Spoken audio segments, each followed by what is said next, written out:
so many women that are getting hurt. And I would love to be like a poster child for that. I think that would be great. Okay, so here he comes. I was like, I think that they're gonna try to spin something, but I didn't really have a ghosting story. So I was like, well, I'm gonna try to get one. They needed all of these emails and proof and all this stuff, right? Well, they say proof. So this is what it was all fake.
story to get on this stage is what I wanted to say. And thank goodness it was fake. I'm telling you, if that was my real life, that would have shattered me. It would have shattered my emotional soul. Okay, but listen, my emotional soul, whatever.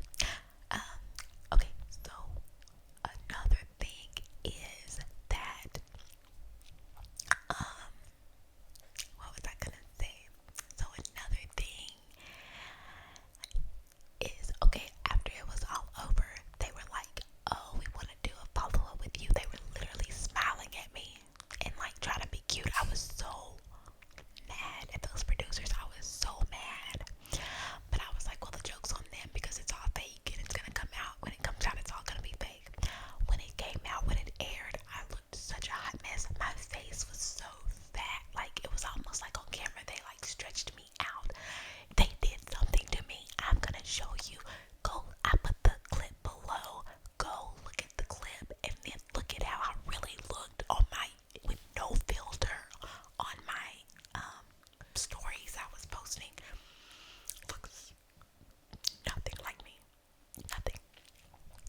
So I really, really believe that they like had it out for me, you know, to make me look like this crazy girl, and like I was really, really like big, so that they could like sell this whole like, oh, she's not happy with herself story. I'm not sure. Anyway, I don't know why somebody big wouldn't be happy with themselves, but I'm just saying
so much fun. Like